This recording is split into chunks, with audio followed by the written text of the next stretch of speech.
Corona இந்த பெயர் காதில் ஒலிக்காத நாளுக்காக தவமிருந்து வருகிறது உலகம். 50 லட்சம் பேருக்கு தொற்று, 3 லட்சத்திற்கும் மேற்பட்டோர் பலி என தொடரும் பாதிப்புகளால் செய்வதறியாமல் திகைத்து நிற்கிறது மனித இனம்.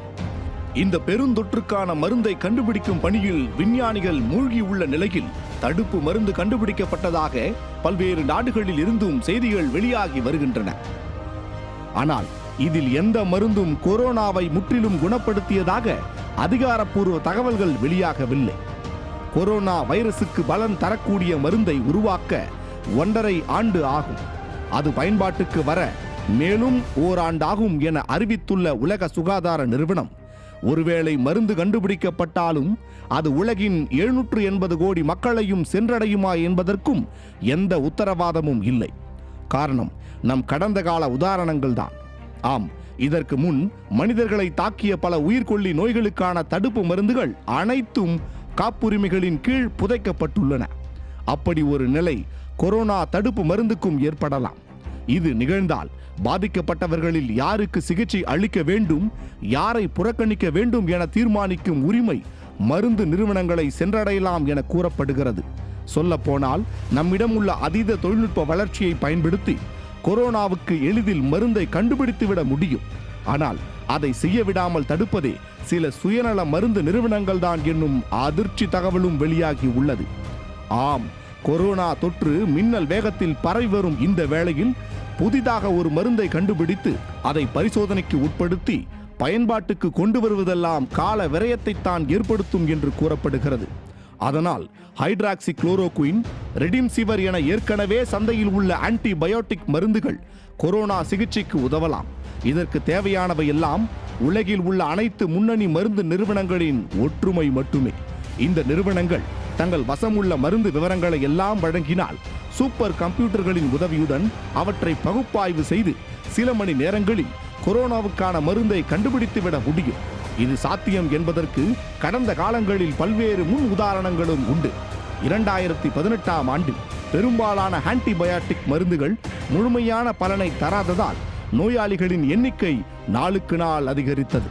இதனால் புதிய ஆன்டிபயாட்டிக் மருந்தை கண்டுபிடிக்க வேண்டிய கட்டாயத்திற்கு தள்ளப்பட்டன மருந்து நிறுவனங்கள். இதையடுத்து மருந்து விற்பனையில் முன்னணியில் உள்ள 10 நிறுவனங்கள் கடந்த ஆண்டு ஜூலை மாதம் ஒன்றிணைந்தன. அவை தங்களிடமிருந்து மருந்து தொடர்பான ரகசியங்களை பகிர்ந்து கொண்டன. அமெரிக்காவில் உள்ள மாசசூசெட்ஸ் தொழில்நுட்ப பல்கலைக்கழகம் ஒரு சூப்பர் கம்ப்யூட்டரை உருவாக்கி அதில் இந்த மருந்துகளின் தகவல்களை அலசி புதிய ஆன்டிபயோட்டிக் மருந்தை கண்டுபிடித்தது. இதேபோல் இப்போதும் மருந்து நிறுவனங்கள் ஒன்றிணையலாம். அதற்கான சூப்பர் கம்ப்யூட்டர்களை வழங்கவும் பலர் தயாராக உள்ளனர்.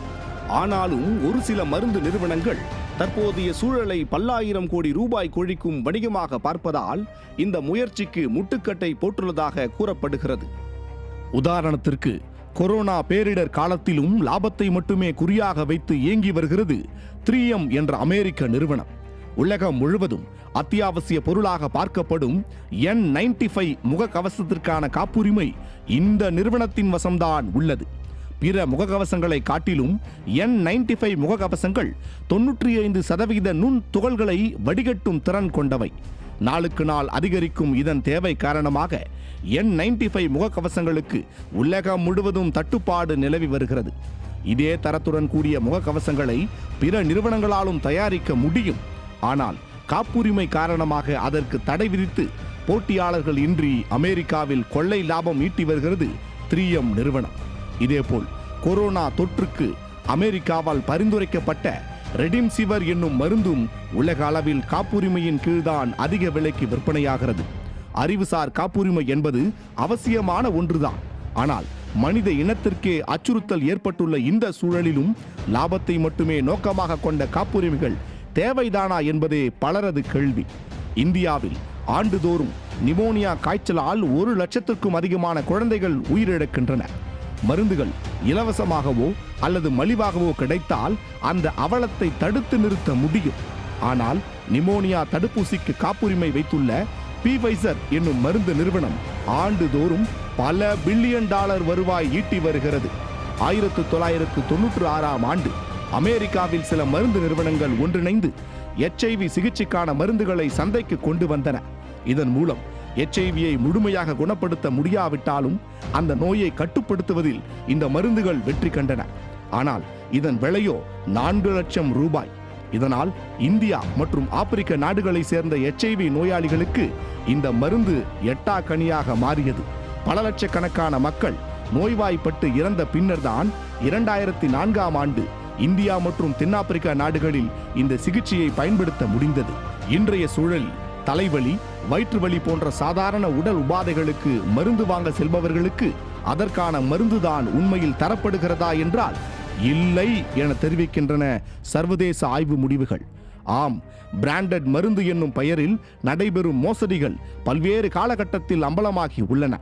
நோயாளிகளுக்கான மருந்து சீட்டு, அதாவது பிரிஸ்கிரிப்ஷனில் மருந்துகளின் பிராண்ட் பெயரை அல்ல, மாறாக கெமிக்கல் பெயரை எழுதினால் நோயாளியின் வசதிக்கு ஏற்ப எந்த நிறுவனத்தின் மருந்தையும் வாங்கிக் கொள்ள முடியும். ஆனால் சில தனியார் மருத்துவமனைகளின் பேராசையை பயன்படுத்திக் கொள்ளும் மருந்து கம்பெனிகள் சலுகைகளை வாரி வழங்கி விலை உயர்ந்த பிராண்டட் மருந்துகளின் விற்பனையை அதிகரிப்பதாக கூறப்படுகிறது. உலகிலேயே ஆயுத விற்பனைக்கு அடுத்த லாபம் கொழிக்கும் தொழில் மருந்து உற்பத்தி. ஒரு மருந்து எப்படி தயாரிக்கப்படுகிறது, எவ்வாறு விற்பனைக்கு வருகிறது என அறிவதற்கு முன்னர் மருந்து பரிசோதனைக்காக எப்படியெல்லாம் மனிதர்கள் சோதனை எலிகளாக பயன்படுத்தப்படுகிறார்கள் என்பதை அறிந்து கொள்வது அவசியமாகிறது. இன்று உலகின் முக்கால்வாசி மருந்து வியாபாரத்தை கட்டுப்படுத்துவது பிக் பார்மா என்னும் மெடிக்கல் மாஃபியாக்கள் தான். மருத்துவ துறையில் மாஃபியா என்னும் வார்த்தை சற்று மிகைப்படுத்துதல் போன்று தோன்றலாம். ஆனால் ஒரு சில மருந்து நிறுவனங்களின் மோசடிகளால் ஏற்படும் விளைவுகளை வைத்து பார்த்தால் இதைவிட பொருத்தமான வேறு வார்த்தை இல்லை எனலாம். காரணம், NGO-க்கள், மேற்குலக அரசியல்வாதிகளின் ஆதரவுடன் சட்டபூர்வமாக அரங்கேற்றப்படும் குற்றங்களின் மாய வலையாக சித்தரிக்கப்படுகிறது இந்த பிக் பார்மாக்கள். உலகின் எந்த ஒரு தொழிலில் முறைகேடு நடந்தாலும் அதனால் ஏற்படும் பாதிப்புகள் குறைவுதான். ஆனால் உயிர் காக்கும் மருத்துவத் துறையில் முறைகேடு நடந்தால் அது மனித இனத்திற்கே அச்சுறுத்தலாக உருவெடுக்கும்.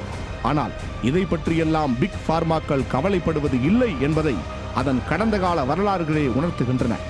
Johnson and Johnson America, Pfizer America, Roche சுவிட்சர்லாந்து, மெர்க் அமெரிக்கா, GlaxoSmithKline பிரிட்டன், இவைதான் உலகின் முதல் 5 இடங்களில் உள்ள பிக் பார்மாக்கள். சர்வதேச மருந்து வணிகத்தில் கிட்டத்தட்ட பாதிக்கும் மேல் இந்த 5 நிறுவனங்களின் கட்டுப்பாட்டில்தான் உள்ளது. அமெரிக்க அதிபர் தேர்தல் தொடங்கி சர்வதேச பொருளாதாரத்தை நிர்ணயிப்பது வரை இந்த நிறுவனங்களின் ஆக்டோபஸ் கரங்கள் நீண்டுள்ளன. இந்த நிறுவனங்கள் அனைத்தும் ஏதோ ஒரு அறக்கட்டளையின் பின்னணியில்தான் இயங்கி வருகின்றன. குறிப்பாக ராக்ஃபெல்லர் அறக்கட்டளை, ஜான்சன் அண்ட் ஜான்சன், மெர்க் உள்ளிட்ட 500 மருந்து தயாரிப்பு நிறுவனங்கள் ராக்ஃபெல்லர் அறக்கட்டளையின் கீழ்தான் உள்ளன. இதற்கு அடுத்த இடத்தில் இருப்பது ஃபோர்ட் ஃபவுண்டேஷன். பெரும்பாலான இந்தியர்களுக்கு பரிச்சயமான ஒரு பெயர் ஜான்சன் அண்ட் ஜான்சன். குழந்தைகளுக்கான சோப்பு, பவுடர், ஆயில் போன்றவற்றை இந்த நிறுவனம் தயாரிக்கிறது. ஆனால் இந்த தயாரிப்புகளால் புற்றுநோய் வரும் அபாயம் இருப்பதாக இந்தியா உள்ளிட்ட பல நாடுகள் ஜான்சன் அண்ட் ஜான்சனுக்கு தடை விதித்துள்ளன. குழந்தைகளின் பயன்பாட்டிற்கு ஏற்றதல்ல என்று தடை விதிக்கப்பட்டாலும் அதே பொருளை அழகு சாதனம் என்னும் பெயரில் மீண்டும் விற்பனைக்கு கொண்டு வந்தது இந்த நிறுவனம். இன்று புழக்கத்தில் உள்ள ஆங்கில மருந்துகளின் புரட்சிக்கு வித்திட்டது முதலாம் உலகப் போர். 20ஆம் நூற்றாண்டின் முதல் பேரழிவை ஏற்படுத்திய அந்த யுத்தத்தில் காயம்பட்ட வீரர்கள் அனைவரும் ரயில்கள் மூலம் மருத்துவமனைக்கு அனுப்பி வைக்கப்பட்டனர். போதிய முதலுதவி இல்லாததால் இதில் பெரும்பாலான வீரர்கள் உயிரிழந்தனர். மேலும் காய்ச்சல் உள்ளிட்ட தொற்று நோய்களும் பரவியதால் முதல் முறையாக யுத்த களத்தில் ஆம்புலன்ஸ்களையும் கிருமி நாசினி மற்றும் மயக்க மருந்துகளை அமெரிக்கா, பிரான்ஸ் போன்ற நாடுகள் அறிமுகப்படுத்தின. இதுதான் இன்றைய நவீன மருத்துவ முறைக்கு பிள்ளையார் சுழி போட்ட நிகழ்வு என்று கூறலாம். அதுவரை மருந்து ஆராய்ச்சியில் ஈடுபட்டு வந்த ராக்ஃபெல்லர் நிறுவனம் எலும்பு முறிவுகளை கண்டறியும் எக்ஸ்ரே மிஷின் போன்ற மருத்துவ உபகரணங்களை இராணுவ வீரர்களுக்கு வழங்கியது. வாகன உற்பத்தியில் ஈடுபட்டிருந்த ஃபோர்ட் நிறுவனம் தன் பங்கிற்கு நூற்றுக்கணக்கான ஆம்புலன்ஸ்களை தயாரித்து இராணுவத்திற்கு வழங்கியது. யுத்தம் முடிந்ததும் ராக்ஃபெல்லர் உள்ளிட்ட மருந்து நிறுவனங்கள் வணிகமயமாகி அடுத்தடுத்து கண்டுபிடிப்புகளில் கவனம் செலுத்தின. இதற்காக சரணடைந்த போர் கைதிகள் பரிசோதனை எலிகளாக பயன்படுத்தப்பட்டதாகவும் கூறப்படுகிறது. அடுத்தடுத்த ஆண்டுகளில் பல கிளைகள் கொண்ட ஆலமரமாக உருவெடுத்தன இந்த மருந்து நிறுவனங்கள். 2ஆம் உலகப் போருக்கு பின் பிரிட்டன் பிரான்ஸ் உள்ளிட்ட நாடுகள் பொருளாதார ரீதியில் பேரிழப்புகளை சந்தித்தன. ஆனால் நேரடி பாதிப்பை சந்திக்காமல் ஆயுத விற்பனையில் பெரும் வளர்ச்சி அடைந்த அமெரிக்கா உலகின் வல்லரசாக உருவெடுத்தது. அதே நேரம் சோவியத் ரஷ்யா அமெரிக்காவுக்கு கடும் சவாலாக விளங்கி வந்ததால் அதன் வல்லரசு கனவுக்கும் அச்சுறுத்தல் ஏற்பட்டது. அப்போது ஏழை நாடுகளில் தனது ஆதிக்கத்தை நிலைநிறுத்த பல்வேறு அறக்கட்டளையை உருவாக்கியது அமெரிக்கா. இப்படியாக பெரும் நிதி ஆதாரத்துடன் விஸ்வரூபம் எடுத்ததுதான் ராக்ஃபெல்லர் மற்றும் ஃபோர்ட் அறக்கட்டளைகள். நம்மை எப்போதும் சந்தேக கண் கொண்டு பார்க்கும் மக்களை சாந்தப்படுத்த ஆயுதங்களை விட மருந்துகளே சிறந்த வழி. இந்த வார்த்தைகளை கூறியவர் ராக்ஃபெல்லர் அறக்கட்டளையின் நிறுவனரான டேவிட் ராக்ஃபெல்லர். அதன்படி வியட்நாம் போரில் அமெரிக்க இராணுவ வீரர்களால் நுழைய முடியாத பகுதிகளில் கூட மலேரியா ஒழிப்பு என்ற பெயரில் தனது கால் தடத்தை பதித்தது ராக்ஃபெல்லர் அறக்கட்டளை. பிலிப்பைன்ஸில் குடைச்சல் கொடுத்து வந்த போராளிகளை ஒடுக்கவும் அந்த அறக்கட்டளையை தான் பயன்படுத்தியது அமெரிக்கா. அதாவது தீவிரவாத ஒழிப்பு என்னும் பெயரில் ஈராக், லிபியா, ஆப்கானிஸ்தான், சிரியா போன்ற நாடுகளை அமெரிக்கா இராணுவம் சூறையாடுவதைப் போல் சுகாதாரம், மக்கள் நலன் என்னும் பெயரில் ஏழை நாடுகளுக்குள் ஊடுருவின இந்த அறக்கட்டளைகள். சோவியத் யூனியன் வீழ்ச்சிக்கு பிறகு பல்வேறு நாடுகளும் உலகமயமாக்கலுக்கு வாசற்கதவை திறந்தன. விளைவு மருந்துகளின் விலையும் ராக்கெட் வேகத்தில் உயர்ந்தன. இதனால் கிடைத்த கொள்ளை லாபம் அநேக மருந்து நிறுவனங்களை மாஃபியா கும்பல்களைப் போல் செயல்பட தூண்டியது. உலகின் பெரும்பாலான மருந்துகள் கண்டுபிடிக்கப்படுவது அமெரிக்காவில்தான். அவை முதலில் எலி அல்லது குரங்குகளின் மீது சோதனை செய்யப்படும். அதன் பின் மனிதர்களின் மீது பரிசோதிக்கப்படும். ஆனால் காலப்போக்கில் இந்த சோதனைகளுக்கு அந்த நாட்டு அரசு பல்வேறு கட்டுப்பாடுகளை விதித்தது. இதனால் புதிய மருந்துகளை பரிசோதனை செய்ய முடியாமல் விழி பிதுங்கின மருந்து நிறுவனங்கள். இந்த பிரச்சனையை சரி செய்ய தங்களின் அறக்கட்டளைகளை தொண்டு நிறுவனம் என்னும் போர்வையில் களமிறக்கினார்கள் மெடிக்கல் மாஃபியாக்கள். இந்த தொண்டு நிறுவனங்கள் கல்வி அல்லது வேலைவாய்ப்பை ஏற்படுத்தி தருவதை விட அமெரிக்க மருந்துகளுக்கான சோதனை கூடங்களை தேடுவதில்தான் அதிக கவனம் செலுத்தின. இதற்காக ஆப்பிரிக்கா போன்ற ஏழை நாடுகள் தான் முதலில் குறிவைக்கப்பட்டன. அங்குள்ள சோதனை கூடங்களில் விலங்குகள் மட்டுமல்ல, மனிதர்களும் சித்திரவதைக்கு உட்படுத்தப்பட்டு வருவதாக குற்றச்சாட்டுகள் எழுந்தன. இந்த உண்மைகளை தகுந்த நேரத்தில் வெளிச்சம் போட்டு காட்டி வருகிறது கான்ஸ்பிரசி தியரிஸ்ட் என்னும் சர்வதேச சதி கோட்பாட்டாளர்கள் அமைப்பு. இவர்களின் பிரதான பணியே மேற்குலக அரசியல்வாதிகள், சினிமா நடிகர்கள் மற்றும் சட்டவிரோத அறிவியல் ஆராய்ச்சியாளர்களின் மறுபக்கத்தை அம்பலப்படுத்துவதுதான். உலக பணக்காரர்களின் ஒருவரான பில்கேட்ஸும் இவர்களின் பிடியிலிருந்து தப்பவில்லை.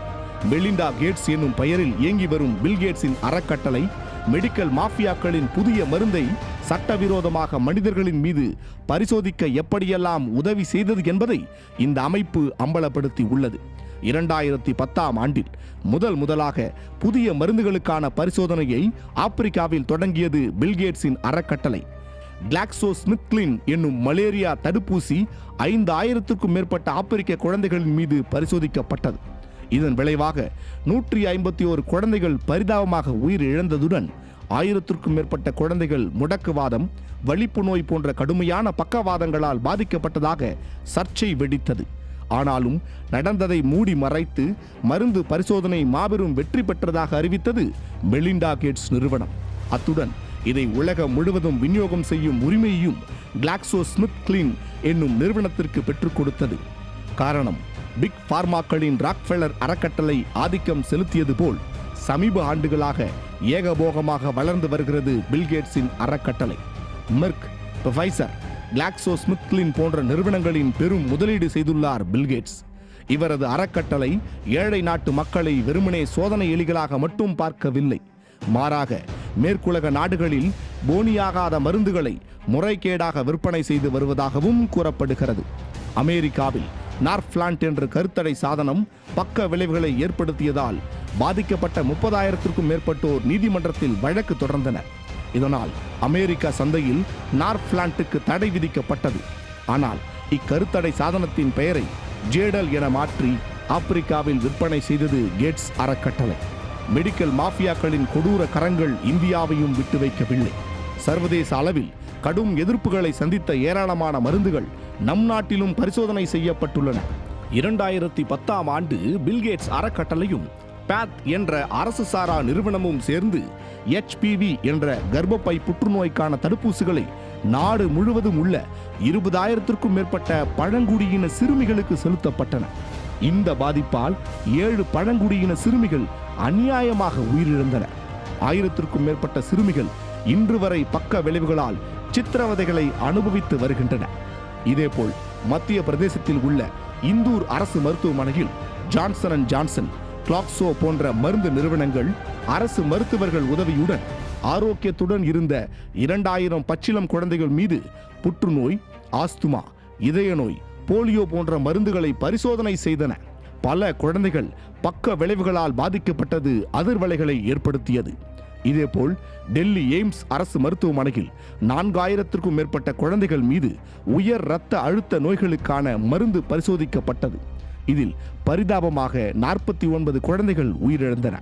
இதே வரிசையில் ராஜஸ்தான், பீகார் போன்ற மாநிலங்களில் அரங்கேறிய சட்டவிரோத மருத்துவ பரிசோதனைகளும் வெளிச்சத்திற்கு வந்தது நாடு முழுவதும் அதிர்வலைகளை ஏற்படுத்தியது. ஆப்பிரிக்க மக்கள் தொகையை குறைக்கும் நோக்கில் அமெரிக்க இராணுவத்தால் உருவாக்கப்பட்டதுதான் HIV வைரஸ் என்னும் குற்றச்சாட்டு முன்வைக்கப்படுவது உண்டு.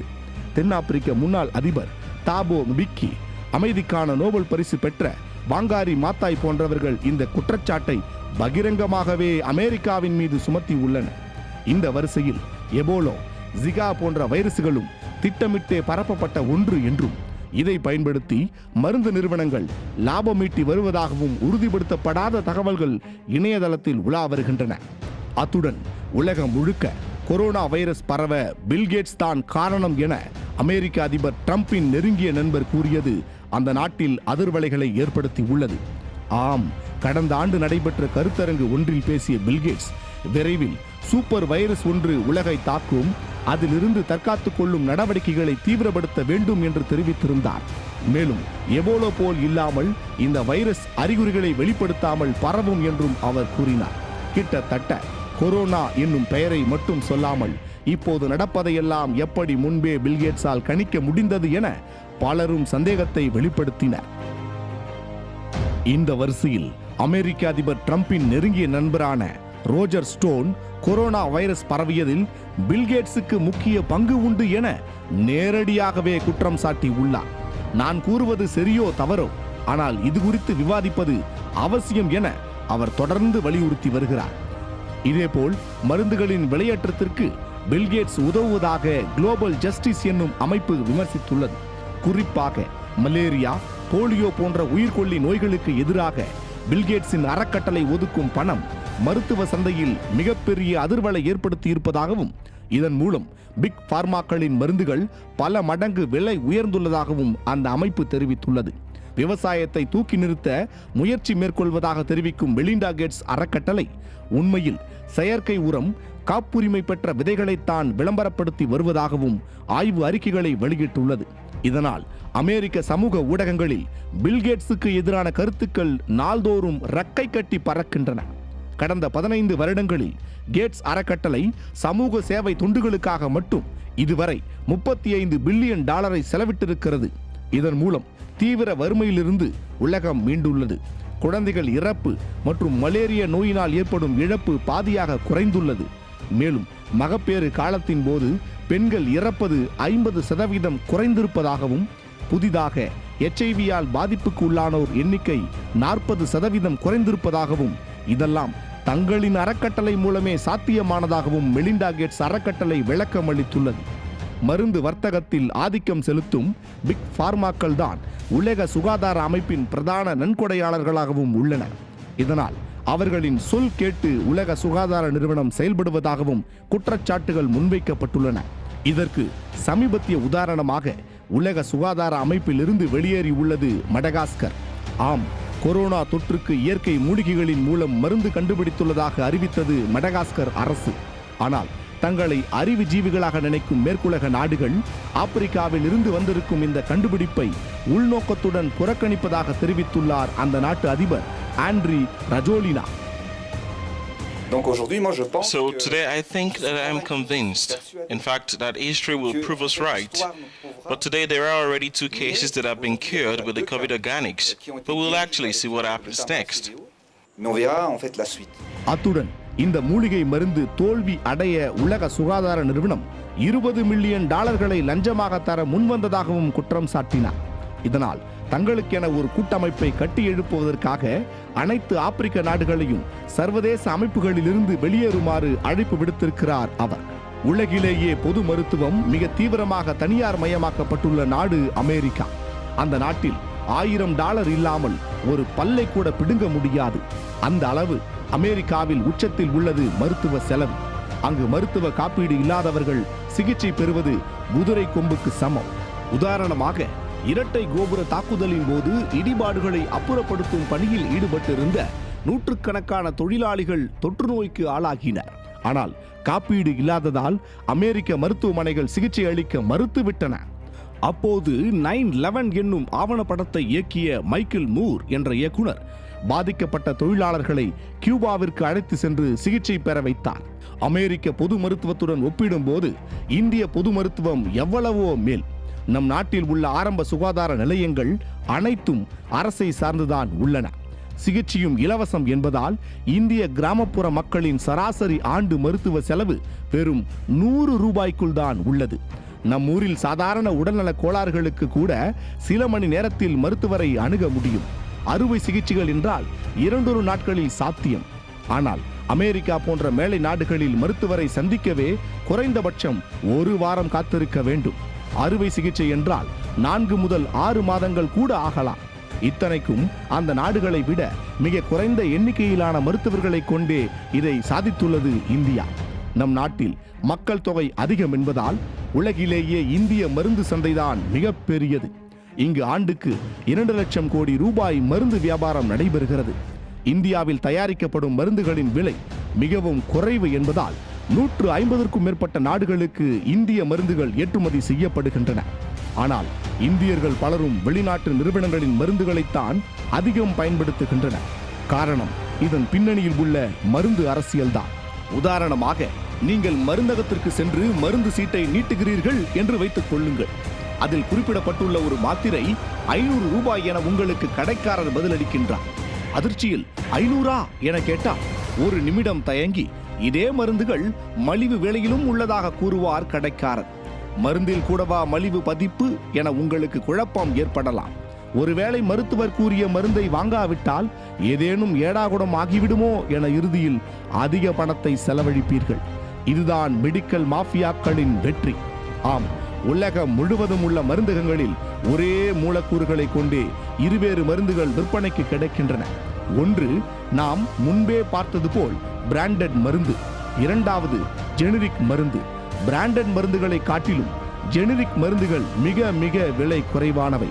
காரணம், ஒரு மருந்தை கண்டுபிடிக்க பல கோடி ரூபாய் செலவாகும். இதனால் மருந்து தயாரிக்கும் நிறுவனம் புதிய மருந்துக்கு காப்புரிமை பெற்று அதிக விலை வைத்து விற்பனை செய்யும். ஆனால் சில ஆண்டுகள் மட்டுமே இந்த காப்புரிமை செல்லுபடியாகும். அதன் பின் ஏழை எளிய மக்களும் பலன் பெறும் வகையில் இதே மூலக்கூறுகளை பயன்படுத்தி அதே மருந்தை பிற நிறுவனங்கள் குறைந்த விலைக்கு விற்பனை செய்யலாம். உதாரணத்திற்கு, பாராசிட்டமால் என்பது ஜெனரிக் மருந்தின் பெயர்.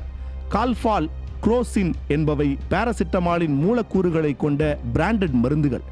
பிராண்டட் மருந்துகளை விட ஜெனரிக் மருந்துகள் 50-80% விலை குறைவாக நம்மால் வாங்க முடியும். சாதாரண தலைவலி தொடங்கி புற்றுநோய் வரை அனைத்திற்குமே மலிவு விலையில் ஜெனரிக் மருந்துகள் உள்ளன. ஆனால் காப்புரிமை முடிந்ததும் பிராண்டட் மருந்துகளின் மூலக்கூறுகளில் மிக சிறிய மாற்றம் மட்டுமே செய்து அதை மீண்டும் அதிக விலைக்கு சந்தைப்படுத்துவதை வழக்கமாக கொண்டுள்ளன பெரும் நிறுவனங்கள். ஆனால் பொதுமக்களுக்கு அதன் பின்னால் உள்ள வணிக அரசியலை புரிந்து கொள்ள முடியாததால், ஜெனரிக் மருந்து குறித்த தெளிவான விழிப்புணர்வு இல்லாததாலும் அபரிவிதமான லாபத்தில் குழித்து வருகின்றன இந்த நிறுவனங்கள். கடந்த 100 ஆண்டுகளாக உலகம் முழுவதும் பல்வேறு நோய்களை குணப்படுத்தியதில் அலோபதி என்னும் ஆங்கில மருத்துவத்திற்கும் அதற்கான மருந்துகளை உற்பத்தி செய்யும் நிறுவனங்களுக்கும் முக்கிய பங்கு உண்டு. ஆனால் உயிர் காக்கும் மருந்துகளை லாப நோக்கத்துடன் அணுகுபவர்கள் மட்டுமே இங்கு விமர்சனத்திற்கு உட்படுத்தப்படுகிறார்கள். உலகை மிரட்டும் கொரோனாவிற்கு விரைவில் மருந்து கண்டுபிடிக்கப்படலாம். கண்டுபிடித்த வேகத்திலேயே அது பல காப்புரிமைகளால் அமுக்கப்படலாம். ஆனால் அதை தடுத்து நிறுத்தும் முன்னெச்சரிக்கை நடவடிக்கைகளிலும் உலக நாடுகள் ஈடுபட்டுள்ளன. ஆம், கொரோனாவுக்கு மருந்து கண்டுபிடிக்கப்பட்டால் அதன் மீதான காப்புரிமை தங்கள் நாட்டில் செல்லாது என முதலில் அறிவித்தது சிலி. இதே அறிவிப்பை இஸ்ரேல், ஈக்வடார், கனடா, ஜெர்மனி போன்ற நாடுகளும் அறிவித்துள்ளன. எஞ்சிய நாடுகளும் இந்த அறிவிப்பை வெளியிட்டால் கொரோனா மட்டும் அல்ல, மனிதர்களை அச்சுறுத்தும் அனைத்து உயிர்கொல்லி நோய்களுக்குமான மருந்துகளையும் பிக் பார்மாக்களிடமிருந்து நம்மால் தட்டி பறிக்க முடியும்.